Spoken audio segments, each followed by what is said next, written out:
So good afternoon, everyone. I'm Adrian Wells. I am the historian of the African American Genealogical Society of Fort Wayne. And today I will be presenting Civil War pension files, gleaning information. Today we'll be talking about how pension files can be used as a lead to family connections, used to confirm family connections, and used as an alternative record set. And then also the importance of the fan club. So what is a pension file? So the federal government issued pensions to veterans and their widows or other eligible parties who met the eligibility requirements. And not all veterans received a pension, but pension records contain information on a soldier's military service, wife and children, and place of residence. And when you're researching Civil War pension files, you want to pay particularly close attention to the different acts that were enacted through the pension process. But the first act, the Act of July 14th, 1862, it was the first act started the general law pension system for Civil War veterans who had sustained war-related disabilities. And pensions became available to widows, children under 16 years of age, and dependent relatives of soldiers who died in military service from war-related injuries. By November 15th, 1862, 10,804 applications on account of the present war had been received, but only 685 had been granted because the pension process relied upon the Adjutant General's office in the Navy Department to confirm the details of death or disability for each applicant. So there's several different types of pension or pension files. And so there are several types of pensions that were awarded. The first one being an invalid or basically a disability. Soldier applied for pension on the basis of disability. And then you have the widow's pension, which the wife of the soldier applied for the pension after soldier's death. And then you have the minor, which is the child of soldier under the age of 16. And mothers and siblings could also apply for the pension. So did your ancestors serve during the Civil War? If so, did they apply for a pension? And so you may ask, well, how do I know if my ancestors served? So there's a couple things that you can do to know. You want to look for clues. And clues are going to give you clues to as if they had served. So the first thing is, do you have a male ancestor that was born between 1820 and 1845? That's the first one. So if you had a male ancestor that was born between those years, then you may want to look in to see if they in fact had served during the Civil War and if they have a pension. And then also in the 1910 census, it asks if a person was a survivor of the Union or Confederate Army, and that's on the question line 30. But however, this box is not always checked, but it's supposed to be asked. And I did for my Civil War veterans, I went back to the 1910, the ones who were living, to see if this box was checked, and it wasn't. So I guess you could say it's not always going to be checked.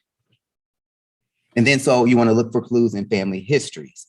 And this is what started me on my Civil War research, is because of this family history, which is contained in the Mudd Family of the United States by Richard Dyer Mudd. And in this book, he went and he documented all the Mudd families of the United States. And then he also, in a section of the book, he talked about the Negro Mudds of the United States. So in this particular section about the Negroes of Kentucky, it talks about a Charles Mudd and a Jack Jr. So Charles Mudd, a private and later corporal in Company C of the 108th U.S. Colored Infantry during the Civil War, was a slave of Donatus Mudd of Kentucky. As testified by W.C. Mudd and S.A. Mudd, sons of Donatus Mudd, in Civil War pension files.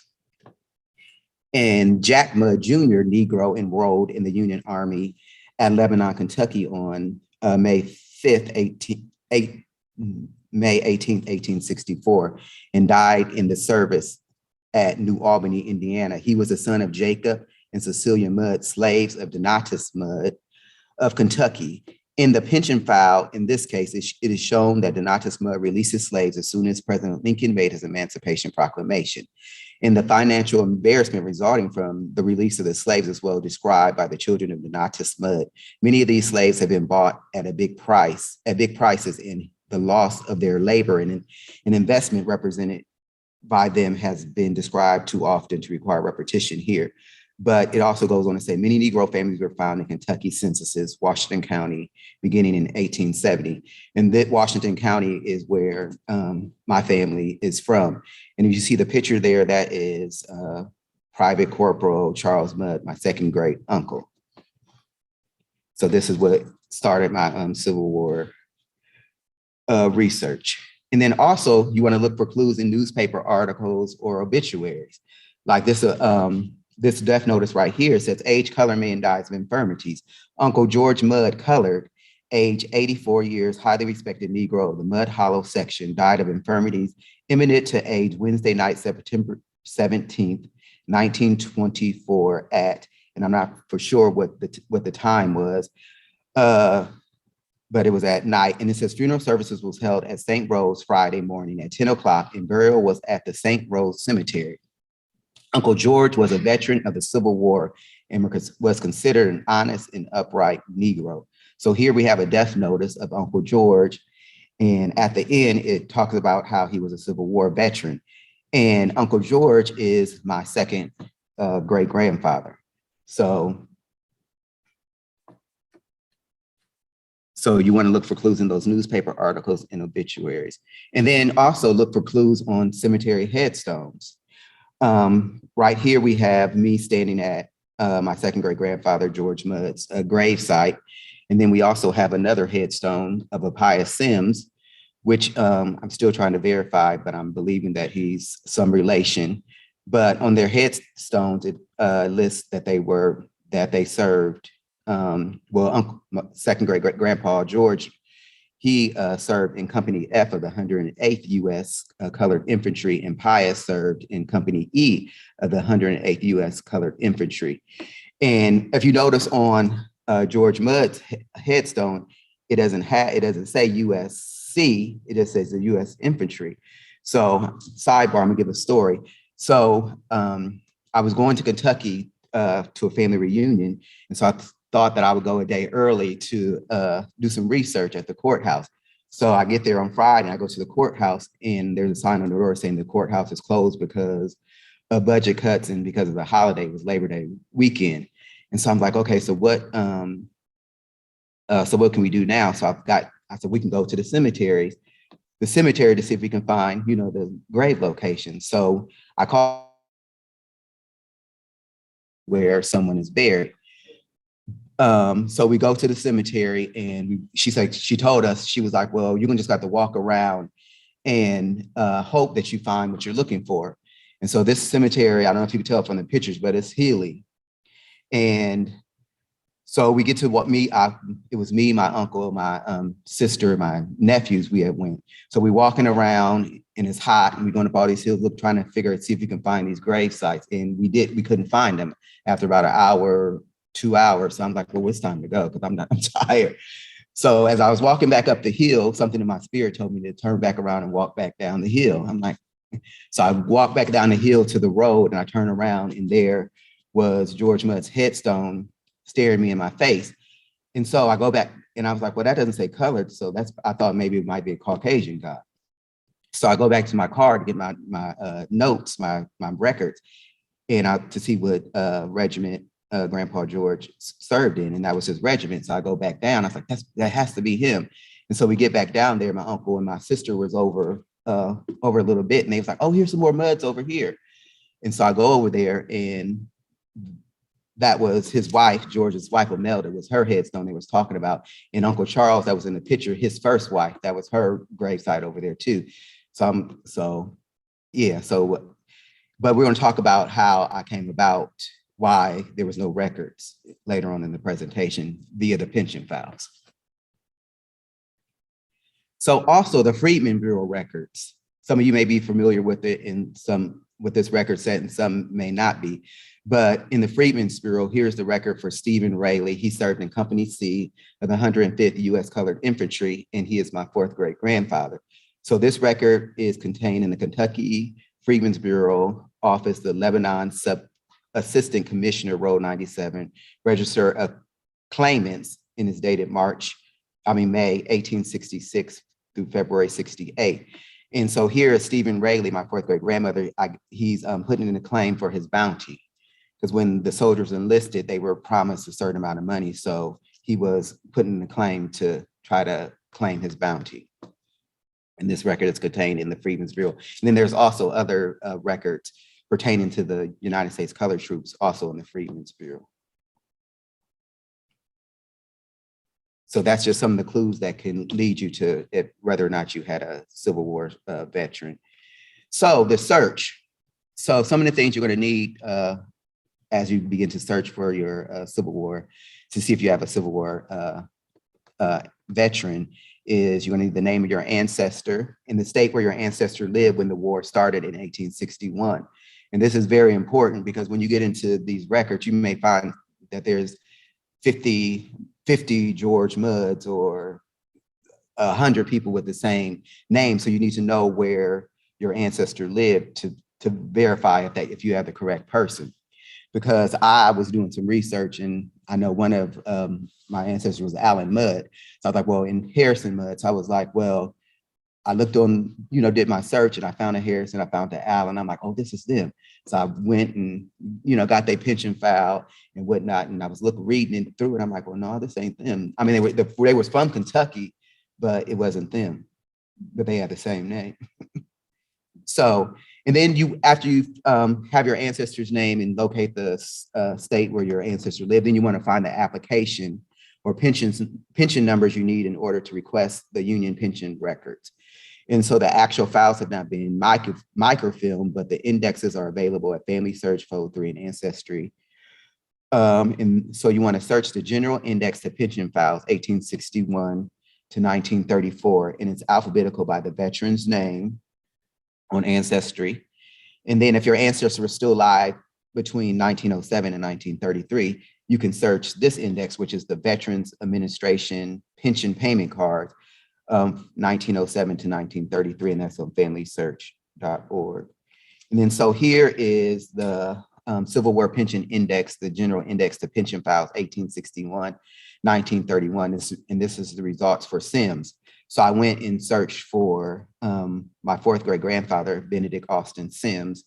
And I also, I just did a search for Sims. And so these are some names that came up. And so included in this search was Benedict Austin Sims, which is my fourth great grandfather.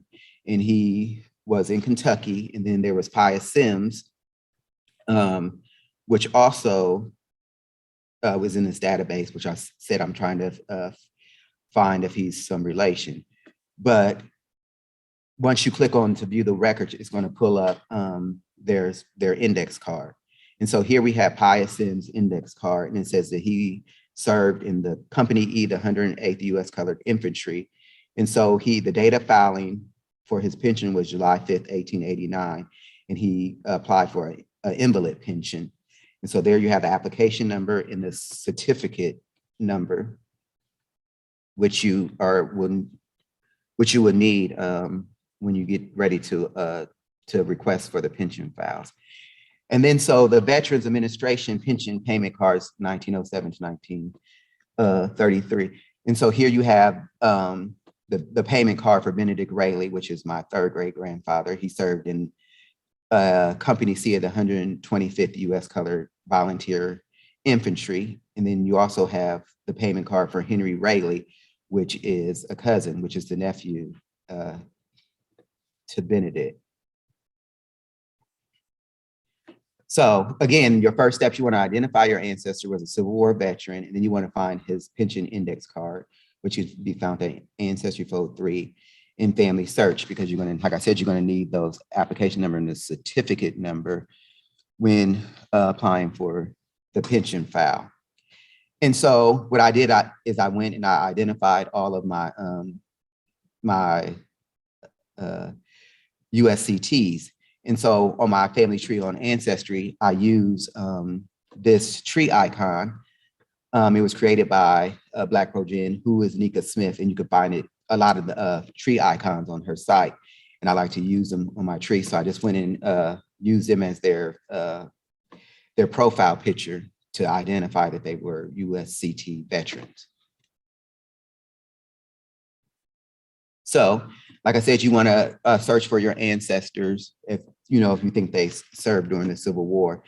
And so here I did the search, and so I pulled up all the pension index cards for my various different ancestors that served. So here we have Charles Mudd, which is my second great uncle, and he served in Company C of the 108th U.S. Colored Infantry.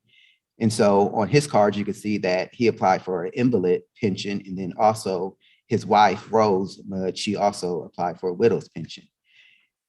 And then you have Jack Mudd Jr., which is my second great uncle. He served in Company A of the 107th U.S. Colored Infantry, and he died in service. But his mother, Celia, she applied for his pension. So again, remember I said that a parent or a sibling can also apply for the pension. So she applied to get his pension. And then you have George Henry Mudd, which is, you see in the graveside, which is my second great grandfather, and he served in Company F of the 109th U.S. Colored Infantry. And so he too applied for an invalid pension, and then also his wife applied for a widow's pension. And then here is some more of my ancestors that also served and applied for pension. So you have Stephen Raley, which is my fourth great grandfather, which we've seen him in the Friedman's Bureau. So he applied for an invalid pension. Then you have Henry Rayleigh, which is a cousin, and he served in Company C of the 125th U.S. Colored Infantry, and he applied for an invalid pension. Then you have Benedict Ben Rayleigh, which is my third great grandfather. He also served in Company C of the 125th U.S. Colored Infantry, and he applied for an invalid pension. Then you also have Benedict Austin Sims, which is my fourth great grandfather, and he served also in Company C of the 125th U.S. Colored Infantry. So, and when I discovered this, I was like, oh, wow, they all served, in the same company, in the same regiment. I'm like, wow, what is the odds of this? But when you get into the pension files, you'll see that some connections will be made, but they all served in the same company and they were bunkies. So I just thought that was great. So I got all these pensions. And so how can you obtain pension files? Well, you can, in person, you can visit the National Archive, or you can do it online, or you can use a retrieval service. But as far as in person now, since COVID, I don't know how the process for that goes, but you can apply online, or you can use a retrieval service, which I used for my Sims Rayleigh line to get their pension. But here's a sample of the order, the application to apply for the pension. And I would say the cost to get these pension records is well worth the money. Because some people are like, oh, well, that's kind of a lot of money. If you have 5, 6, 7, 8, 9, 10, ancestors that apply for a pension, that could get kind of expensive. But like I said, I would use the retrieval service, and the retrieval service that I use, he just charged a flat fee, where the archive, after a certain, they give you the price for a certain amount of pages, but then each page after that, if it's more, then they charge you additional fee. But with the retrieval service, it was just one flat fee. But like I said, it's worth the money.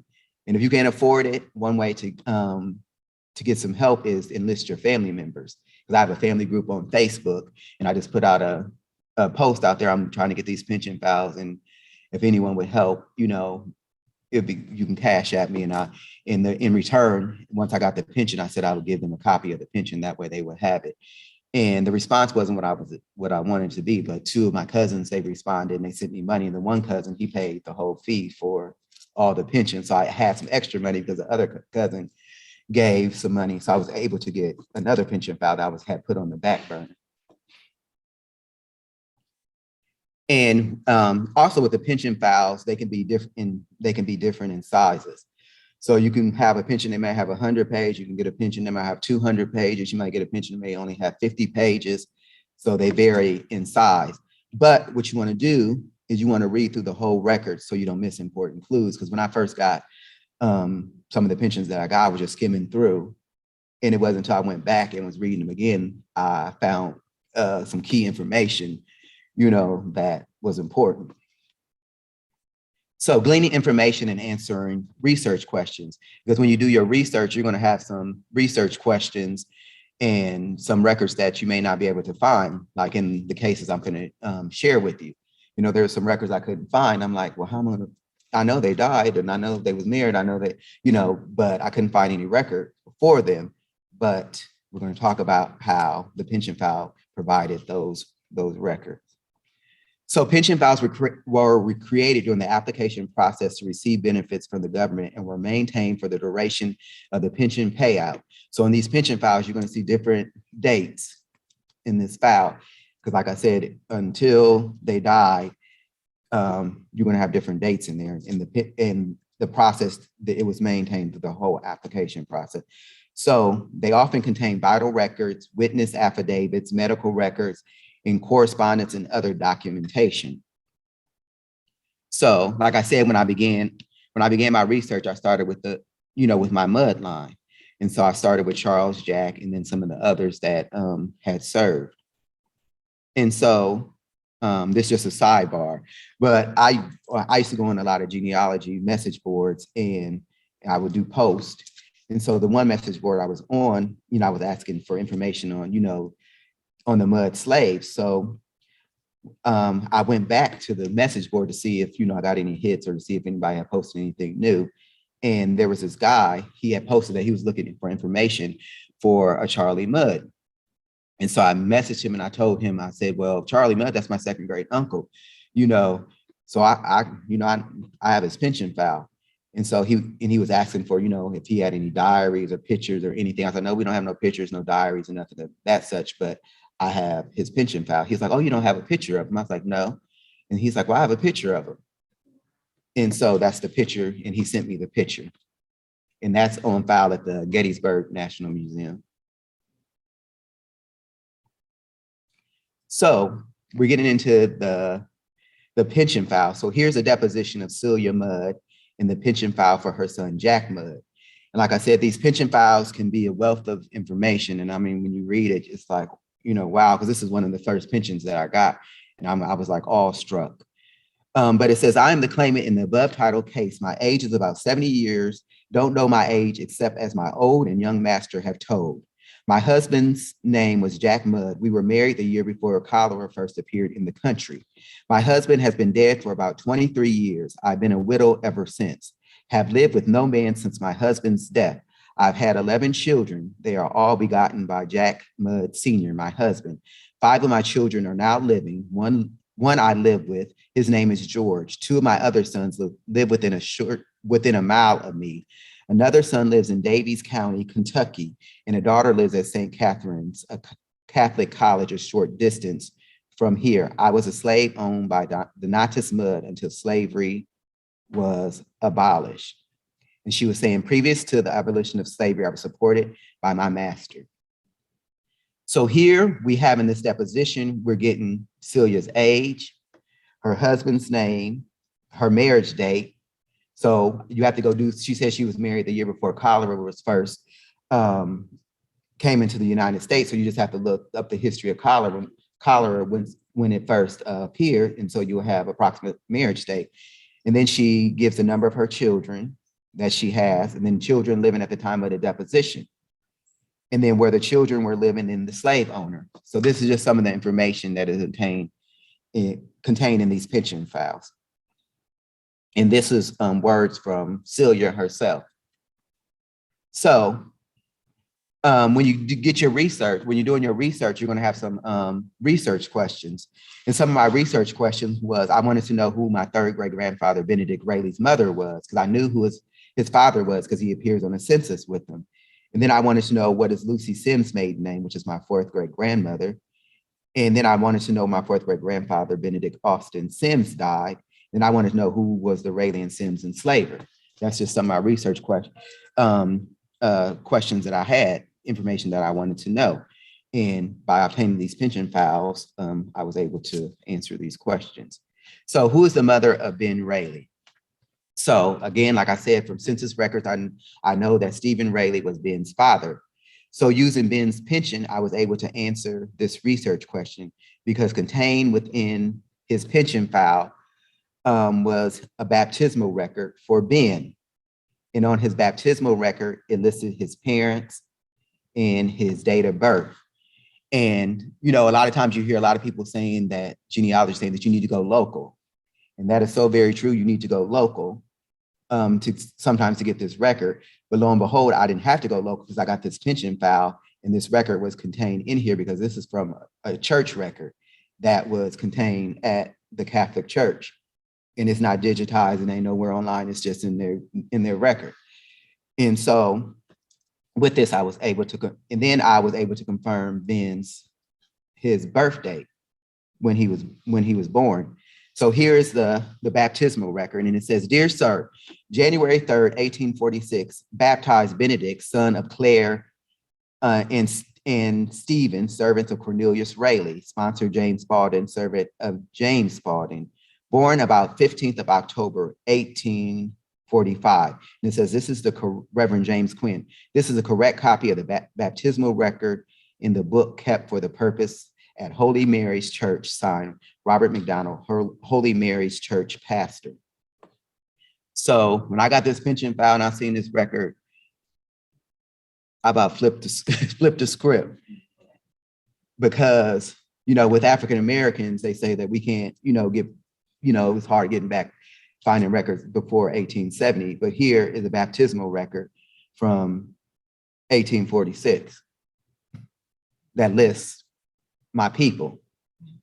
So here now we have confirmed who Benedict's mother was. Her name was Claire. And his father, of course, is Stephen, because I knew that because he shows up on the census. But here again, we have the servants of Cornelius Rayleigh. So now we have the name of an enslaver. So remember, one of my research questions, I wanted to know who the Rayleigh and the Sims enslaver was. So here we have Cornelius Rayleigh was the enslaver. And then so Lucy Sims, what is your maiden name? That's one thing I wanted to know, what was Lucy's maiden name?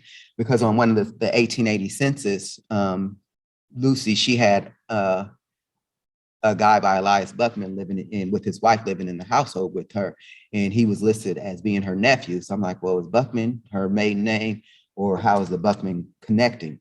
So, but the pension file was able to give me some clues into what her maiden name was. So here's a declaration of an original pension of a widow or child or children under 16 years of age surviving. And this is a record contained in the pension file of Benedict Austin in the widow's pension file for Lucy. So, but it says here, it asks a specific question. It says that she would, it's given an affidavit. It says that she was married under the name of Lucy Clarkson to said Benedict Austin Sims. So she was married under the name of Lucy Clarkson, but is that her maiden name?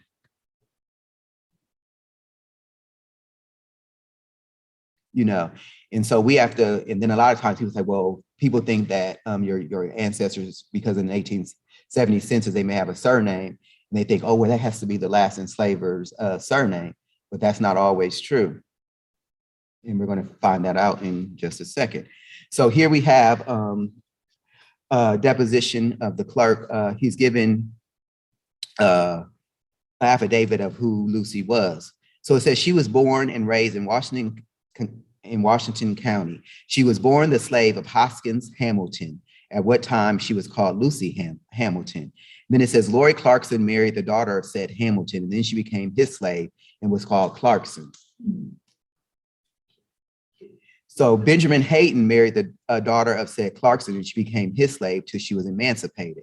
While she was a slave of said Hayden, she was married to her. She was married to her said husband. She lived with her husband as his wife, as was the customs with slaves, for 8 or 9 years before she was regularly married, May 6, 1860. So they were married May 6, 1860. And this was before emancipation. Before she was married or lived with said husband, she had been married to one John Wathen, but he was sold out of state, and she learned he was dead before she cohabitated or lived with her late husband.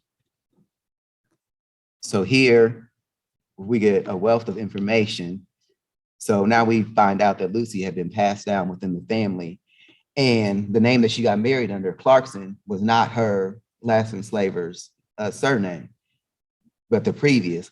But then we learned that when she was born, she was owned by a Hamilton. And remember that Hamilton name. So also contained in this pension file was this marriage record. And so it was dated March 29th, 1890. And it says, this is to certify that the following is a true copy taken from the marriage records at St. Rose Church. On the 6th day of May, 1860, I united in matrimony Austin, servant of Thomas Sims, and Lucy, servant of Benjamin Hayden. So again, now we have Thomas Sims as an enslaver, and Benjamin Hayden, which it stated that was her last enslaver. But I'll kind of flip this script with this too, because here, this is a marriage record for my fourth grade grandparents, dated 1860. Where do you find this? This is I would say a rare record, and you ain't gonna find it online. It's not digitized. Again, it's in the church records, because they had to go to the church in order to obtain this record for, this file. And then so reading on in the deposition, in the pension file, the person had to give a deposition, and other people gave depositions as to who the identity or of the people were. So also in according to the deposition that Lucy Sims gave, she states she had a brother, Logan Hamilton, who moved to Kansas. And again, about flipping the script, because I'm like, she had a brother. Had I not got this pension file, I would never have known that Lucy had a brother named Logan Hamilton. But it says, my brother Logan Hamilton and Ben Rayleigh were our most intimate friends among the colored people who are now living. While we live near Lebanon, Kentucky, Logan Hamilton is in Topeka, Kansas on Lincoln Street. And again, I about flipped my script because I lived in Topeka, Kansas for 6 months. In Topeka, Kansas is where my mother now lives. And my aunt and my uncle, my two uncles also live there. And I'm trying to figure out, why would they want to move to Topeka, Kansas because it ain't nothing there. So I was like, why would they want to move there? And when I was there, I didn't know I had a connection to Topeka. But that in Topeka is where I kind of started my genealogy journey. So had I known that, I could have been researching, but I didn't know that until I started researching my Sims and Rayleigh line. And I got this pension file that we had ties to Topeka, and that's not the only tie that we had. I'll get into that a little bit later. So I was like, Logan Hamilton. So again, I dropped the pension file. I was like, I gotta go find out who this Logan was. So I did a search for Logan, and I found this for this death notice for Logan. And it says, Logan Hamilton, one of the oldest and highly respected citizens, passed away last Friday at home. That is the home of his daughter, Miss John Odell, on Taylor Street. He is a native of Kentucky and came to Topeka about 20 years ago, where he since resided. He was an honest, straightforward gentleman and was liked by all who knew him. He leaves a daughter, a son, and a host of friends to mourn his loss. Funeral services were held Sunday from the Church of Assumption, intimate in Mount Calvary Cemetery. May angels guard his soul. So this just confirmed, that this is Logan, and that she was speaking about in the pension. And then I continued to do a search, and then I found that Logan's son, G.W. Hamilton, was Topeka's first colored and licensed embalmer. So this led me all to this from just this one pension file. And then so I can't go without talking about DNA. But in my DNA results, I had some DNA matches that had connections to this couple right here, George Wright and Alice Jane Spalding. And sometimes, well, what's the connection? because the one DNA match, she matches both on my mud line and she matches on the Rayleigh line. On my mud line, so I'm like, well, so I've got to seeing this, the George Wright and the Alice on some other people's trees. And I'm like, well, how's they connecting? I didn't know if it was baffling, but the answer was in the pension file. So here we have the deposition of Henry Rayleigh and Benedict Rayleigh's pension file. And so it says that I am 42 years of age from Fenwick, Washington County is my post office. I was a farmer. I was born a slave. I was owned by Frank Rayleigh. My father's name is Jack Spalding, and I go by that name now. I enlisted as Henry Rayleigh because that was my master's name. I'm the identical and only Henry Rayleigh who served in the Company C of the 125th U.S. Colored Infantry. I lived near Lebanon, Kentucky. So here again, we have Henry Rayleigh, and we get another enslaver, Frank Rayleigh. And then he names who his father was, Jack Spalding. And he said that's the name he goes by. And he said that he was raised with the claimant. So what does that mean? He was raised with the claimant. So on in the pension file, they asked another question. And they asked, are you related to the claimant? And his answer was, he is a half brother to my mother. He is a half brother to my mother. And I'm like what? So then I got the light bulb going in my head. I'm like, where have I seen Henry and where have I seen his father Jack at? I'm like, where have I seen those names? So then Jack also gave a deposition in the pension. And his reads, I was born a slave. My master's name was Jack Spalding. I've known the claimant Benedict Rayleigh ever since he was a baby. I married his sister when he was creeping around on the floor. I well remember coming in out of the snow and almost stepping on him. It was dark in the cabin and I did not see him. So here we have Jack giving a deposition and he's stating that he's Benedict's brother-in-law, that he married his sister. So I'm like, what? So I still had the question, where do I know these names from? So I did a search for Jack and I go back to the 1870 census. So here's the household of Jack and Eliza Spalding. And again, I'm like, wait a minute. Because if you look at the children, their children, you have Henry, which is the one that gave the deposition. Then you have a Clara, then you have a Mary, then you have a Thomas, and then you have a Bell. So the thing that hit me was their daughter Jack and Eliza's daughter Clara. She married John Sims, which was the son of Benedict Austin Sims and Lucy Clarkson. And I'm like, wait. So I was like, okay, so here we're starting to develop some family connections. So I'm like, okay. So, yeah. And then you have Belle, and she married a Samuel Hamilton. And so I'm like, well, now I got this Hamilton surname. So is Hamilton, is her husband somehow related to, to Lucy? So making connections. So I like I say, Clara Spalding, she married John Sims. So John Sims is the son of Austin and Lucy Clarkson Sims. And he is the brother and brother-in-law of Susan Sims and Benedict Rayleigh. Family, the connections are starting to come together. And then, like I said, Belle Spalding, she married Samuel Hamilton. And so there's a possibility that Samuel may be a brother of Lucy or some relation. I'm still researching that, but it is a possibility that he may be some relation. So here we have Belle or Isabel Spalding and Samuel Hamilton and their family pictured in this picture.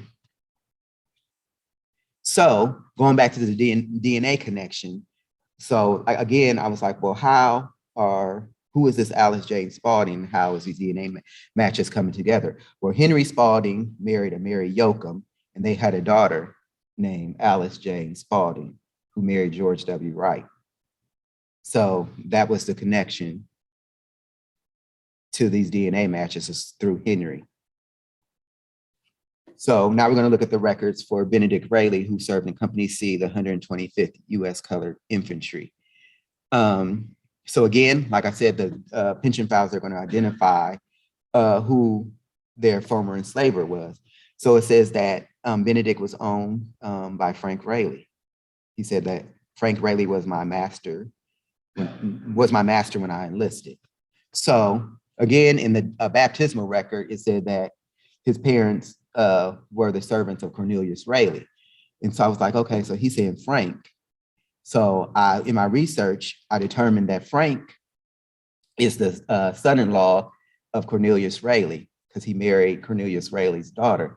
But when I did research also, I discovered that Frank and Cornelius is Frank's uncle, his mother's brother. But yeah. So yeah, so they married. So he married his first cousin. And then Cornelius, he married his first cousin too. So it was yeah, but that was common back in those times. So yes, he was the father. So here's the deposition of Frank Rayleigh, which was the last enslaver. And it says, I'm a farmer. I have resided in this vicinity since 1852. It says, have I known the claimant Benedict Rayleigh all of his life? He was a slave of my father-in-law. And in 1862 or about that time, he became mine. So again, it's giving information as to who the enslavers were. And then also in here, Benedict was writing to see if he can get an increase in his pension. But he talks about his wife. It says, my wife is 64 years old and is an invalid, being paralyzed in one side and unable to do anything at all, and has to be waited on as a child. With the amount I'm receiving, it's very hard for me to get along. So here he's talking about his wife and how she's paralyzed and she's unable to do anything. This is something I didn't know. And so now I knew, get a little bit about, what life was like for them via this pension. So again, you're going to get marriage information. So again, it asks, are you married? He says, yes. And the name of your wife and her maiden name, he said his wife is Susie Raley or Susie C. Sims or Susan Catherine Sims. And they were married January 26, 1869 at St. Augustine Catholic Church by Father Scott. And it says, what record of marriage is this? And it says church record. And it says Marion County Clerk's Office. So again, you have some information about marriage, that they were married at the St. Augustine's Catholic Church. And then also in here, it asks you information about children. So here you get the birth date for children, and this is in 1898. So it says that he has 10 children living. So it's asking about children living. So it said he has 10 children living. And so here are all the children listed that are living, and it gives their birth dates. So number 5 is Harriet E. She was born 26th of March, 1885. And that's my second great grandmother. But it lists all the children in their birth dates. So if you didn't know some of the siblings or whatnot to your ancestor, this record may provide that to you, or you didn't, it'll provide it for you. And so then,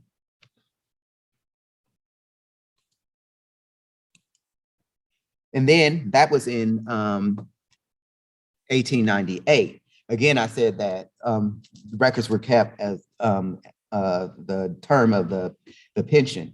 So again, here's a record. We're now in 1915. That was 1898, but here is 1915. And so this is kind of like the same form, but it says, gives the date and place of birth, which is October 15, 1845. And it gives his company that he served, and where he enlisted. Then it gives his wife's name, which is Susan Raley, or Susan Catherine Sims, which is her maiden name, and the date they were married. But on this one, it doesn't name the church. It just said they were married at the Catholic Church in Lebanon, Kentucky, by Reverend Father Scatz. And it just said they was married in the church. But then also in here, it says, it talks about the children, but now it's saying, state the names and dates of birth of all children living or dead. So now you have the children that are living and are now dead. So before, it enlisted children that were dead, and some of the children did pass before that 1898 record. So now the ones who had passed and the ones that were living. And then the other thing that was on here, number 6, is Eliza Robertson, which is my second great grandmother. And so now leads me to like, well, who is Robertson? Who was she married to? And I still haven't found, any records of Eliza Robinson, or when she passed away. That's still something I'm trying to figure out. But she was dead before this time because my great grandmother and her brother are living in the household of Ben and Susie. So now we're going to talk about Benedict Austin Sims and his file. So this is Thomas Sims. Again, he's given a deposition. It says, yes, sir, I'm known to claim it. Lucy Sims and her husband, Austin Sims, was formerly my slave. And I remember the fact of his death. And I got his funeral clothes of Leachman, Cunningham and Company. I presume it was within 10 or 12 hours after his death. I'm just judging that by the customs. There is a charge against you upon Leachman, Cunningham and Company books under the date of November 22nd, 1879, to one burial suit for Austin, $4. So again, when I was researching, I couldn't find a death record for Austin, but in this pension file, it provided that a time frame of when his death occurred. And then so again, this is the death date of Austin. So in this form, it asks when he died. So it said that he died on the 9th day of November, 1879. So again, we have his death date in this file. And then so again, when we're talking about the community or the fan club, I don't know if some of you are familiar with the fan club, which is family, friends, associates, and neighbors. So I just put here the 1880 census for Springfield, Washington County, Kentucky. And you see the various households that are contained in this census, and they're in close proximity to each other. So 218, you have Charles and Caroline Eatlin. You have George and Eliza Buckman, which is 221. 222 is Lucy Sims. 223, Elias Jr. and Harriet Buckman. And then you have 224, Ben and Susie Raley. Then you have 227, which is Jack and Eliza Spalding. And from what we discussed earlier, we know that there are some family connections within this group. So here we have an affidavit of Elias Buckman. So when I seen that 1880 census, I was like, well, who is Elias Buckman? Because she's listed as Lucy's nephew. So I'm like, well, is he Lucy's nephew or Austin's nephew? But it says I know Benedict. I've known Benedict A. Sims all my life and all the time except when he was in the Army. So he's stating here that he knew Benedict all his life. So now I have in my mind as well, could he be Benedict's nephew? But he also gave a deposition within his file. And so, and another thing that I'm talking about community, remember I said all these folks in the 1880 census. So here we have Caroline Eatlin, and she's also given an affidavit in the pension file for Benedict Austin Sims. And I guess you want to ask, well, who is Caroline Eatlin? She is my third great grandmother. So no, she's my fourth great grandmother. Sorry about that. So Caroline, and then this is where all the connections come. Caroline's son, Lynn Eatlin, had children by Eliza Rayleigh, the daughter of Ben and Susie Sims. And she's also the granddaughter of Benedict Austin and Lucy Sims.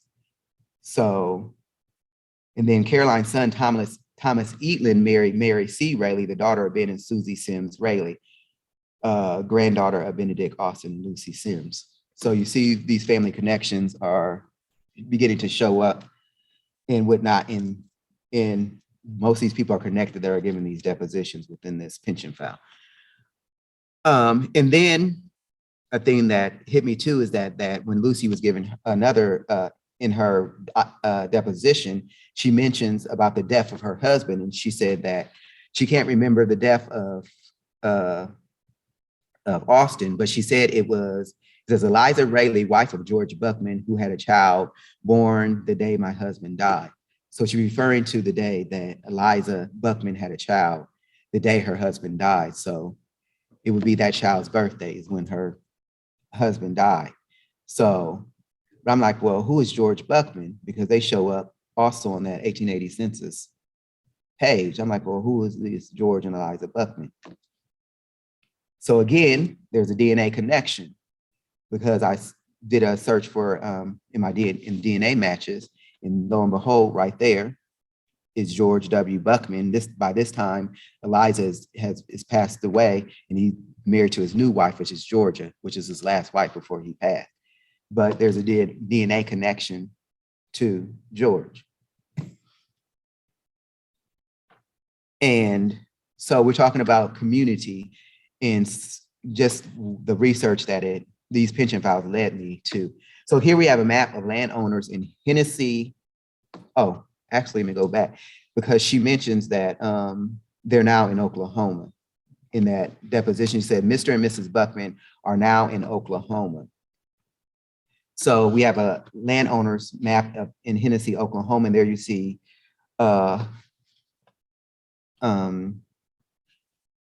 George W. Buckman, then you see Samuel Hamilton, then you see J.H. Sims.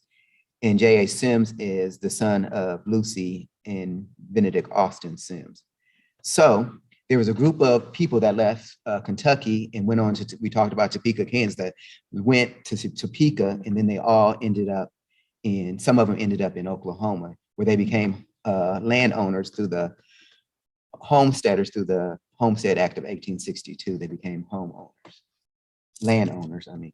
So that led to this record set. And then when I was researching, I was like, well, wait a minute. When I was looking at Topeka, Kansas, the census, I was noticing all these different surnames, Sims, Hamilton, all these names, and they all was born in Kentucky, and they all from Kentucky. I'm like, all these people came from Kentucky and went to Topeka, but then that's when I know they went to Oklahoma. So that's why I said it's good to research that fan club, because you're going to find information within that fan club. And like I said, in each one of these pension files, different people from this community were given depositions in each one of these pension files. So the takeaway, pension files can help you to identify former enslavers, identify other family, adding branches to your family tree, and it can provide vital records such as birth and death when you can't locate any, and provide other types of records such as marriage and baptismal, and it can identify who was in the community of your ancestors. And Adrian, we do have some questions for you. Okay. And let me get back to one of the first ones we had, which is interesting. One of the questions was, what retrieval service did you use to get your records? At that time, it was called Reinhardt's Roots, but he's since changed the name of the company, and I can't call it right off the top of my head. I see. Can you do a Google search to find him? You can. He's on Facebook also, because that's where I found him, on Facebook. One of the other questions. Look that. I can't remember what his name. Okay, I know it was called Reinhardt Roots, so that's his last name. Another question was, why do some invalid applications for pension have more than one date? Because again, what do you mean? I guess I should ask, what do you mean by that, more than one day? Or are you talking about like in the records that's in the pensions, or? That's all the question said. So I may have to ask that person to, Yeah. Please,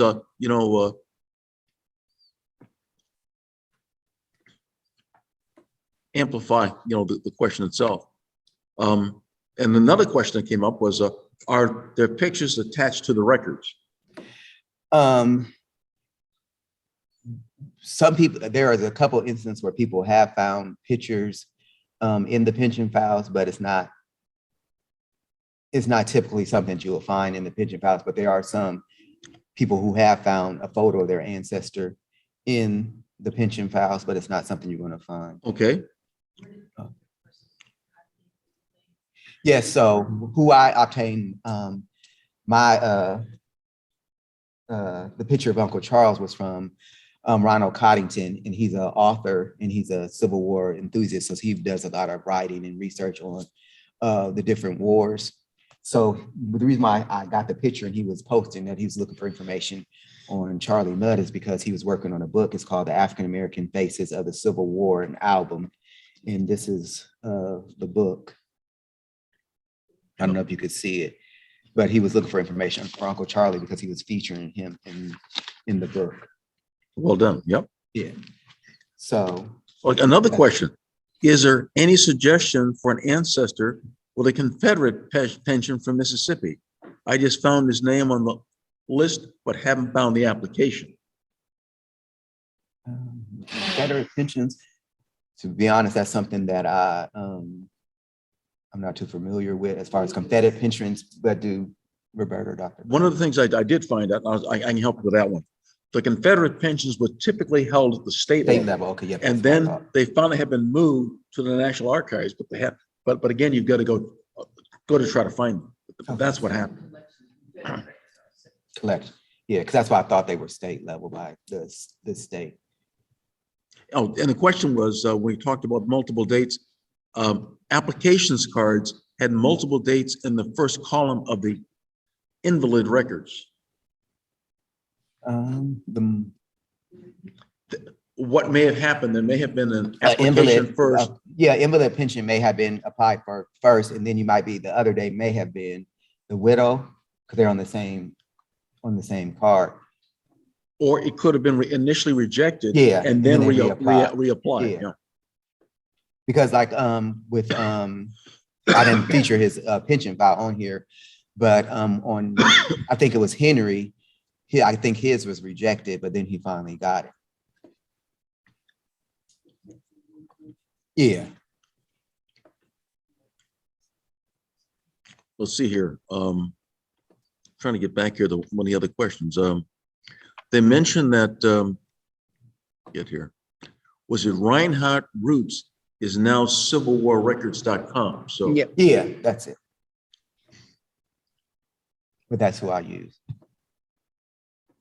Another question from Michelle Grant. What is the possibility? Come on, guys, let those slide. What is the possibility of an ancestor with XC on their pension card being available? Say that again. I'm not sure what that means. Yeah, I'm not either. Could you say that again, please? She says, what is the possibility of an ancestor with XC on their pension card being available? XC. XC, yeah. What is that? I don't know. I don't know what that means. Yeah, I'm not sure either. Sometimes I've not encountered that. I've not encountered that one. XC. Oh, and what was the name of the book again? It's called The African American Faces of the Civil War, an album. Okay, let me get it here. African American Faces of the Civil War. And who's the author? An album, and the author is Ronald S. Coddington. I'm sorry. Coddington. How do you spell that? Coddington. Okay, got it. Thank you. Okay. Are there any other questions? Fantastic presentation. I learned quite a bit myself, so it's fun. Again, when someone else gives a presentation, I didn't have that to prepare, but a well-researched presentation. Thank you. I see a new one coming down the hopper with the two of you. And I'm glad you guys. Let's see, were you going to say something, Roberta? I am highly pleased. I hope everyone else is as pleased as I am. I too have gone to the National Archives and retrieved 182 pages of my ancestors' Civil War depositions and pension file, and discovered lots and lots of information similar to what Adrian has shared with you. I encourage you that whether or not you think that your ancestor has an extensive collection with the Civil War pension files or not, you don't know until you get the records. And as he has demonstrated, there are so many connections that, shall we say, unbeknownst to the person that was being interviewed, presenting the deposition, they are providing information that give you clues to go back and to connect. And I was just overwhelmed with the information that I had that nobody in my family knew about their immediate ancestors, grandfather, great grandfather, that I was able to put together my history. I'm not going to even go into it because trust me, 187 pages later, I would not have to exaggerate. And, and Adrian has shared with you his harvest, which has been plentiful. I encourage you, if you can spend money on a pair of Nike gym shoes, if you can spend money on a new Gucci bag, then you can spend money on your ancestor's story. That's true. This is something that, as Adrian suggested, you can also take to your elders of the family and say, I found these records. These records are 200 pages long. If I could get $25 from each of you, I can have it delivered expeditiously, and we can all sit down and learn something we never knew about who we really are. That's it's true. all about who you are, and you owe it to those ancestors to give them a voice. These documents are their voices, and it explains a lot about who you are, and you have the opportunity to pass that power along to your descendants. I encourage you to take hold to this information that he has so lovingly and passionately researched and put together for all of us. Thank Appreciate all that. of you for attending today. A couple other questions, and this is an interesting question. Do you know if the same information would be true or of non-colored slaves? Obviously, Indians were slaves at some point early on, but that didn't last too long. Right. So I'm not sure what other slaves they might have been in that time frame. I think it's fair for everybody to understand that history has not given us a fair picture of what and who could be classified as a slave. You have immigrants that come in under the category of indentured servants, which oftentimes spilt over into that category.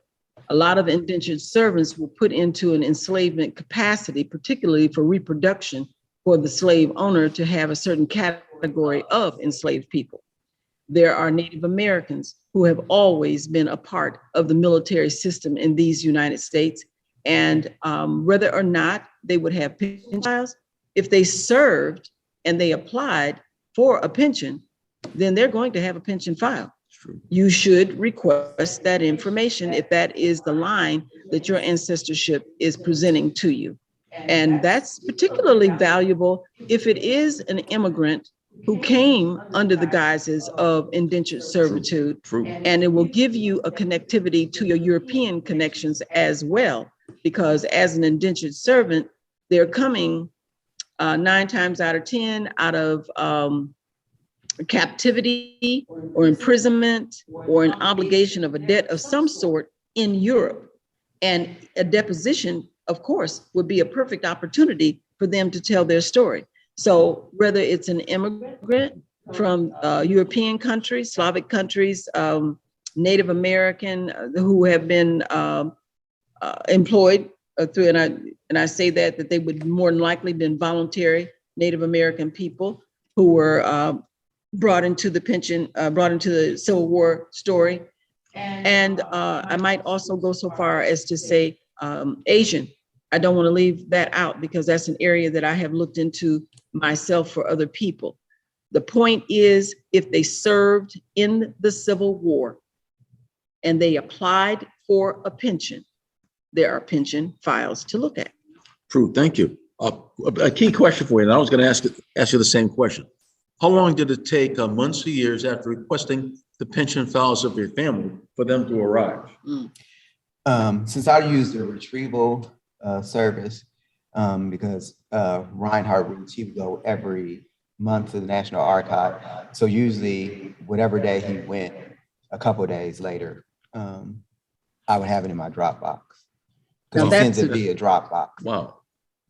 That's a retrieval service. Yeah. Mhm. So realistically speaking, obviously, Adrian is giving you what I call a golden key to being able to access this information, and his turnaround time, regardless of 3 days, 4 days or whatever. If it's less than 6 weeks, which is what it took for me to get mine, I went directly to the National Archives communication request to get mine. And then ultimately, because my file was so large and the charge was per page, I have family in Alexandria, Virginia, next door, so to speak, to the archives.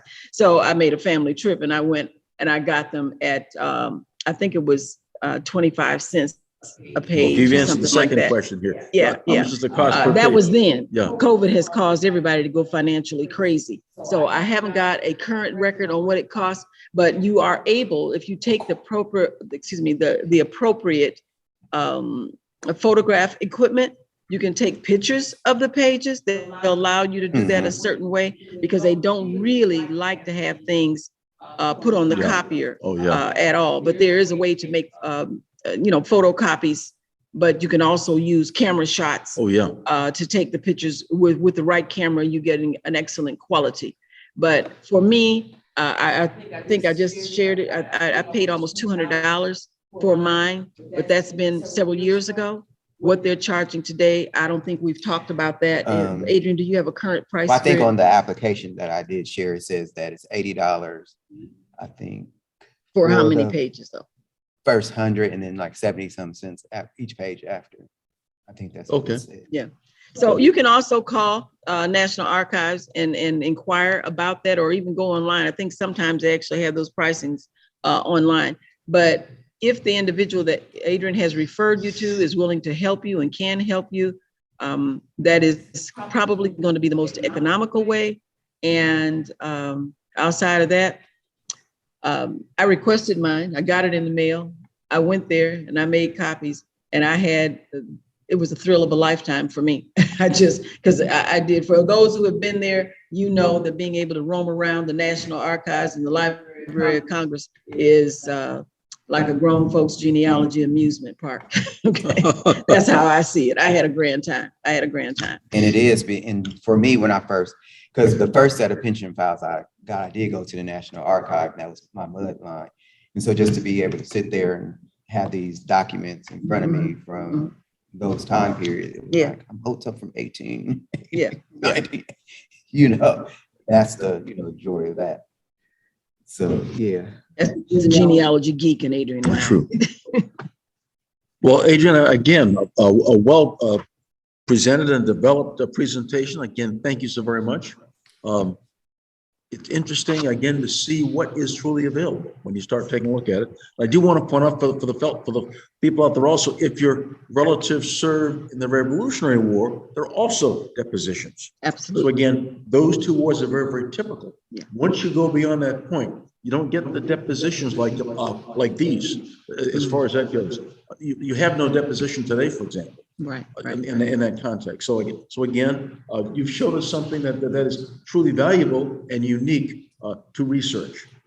So I want to say from the African American Genealogy Society of Fort Wayne, thank you so very much for joining with us today. And I want to give if I can, a special shout out to someone in the audience, Gillette Ware. That's my first cousin. And so she's a descendant of these folks I was talking about.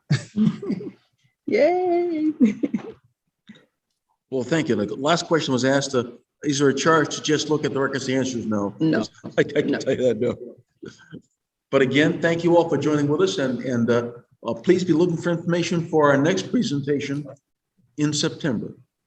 So thank you all very much, and have a great rest of the Saturday.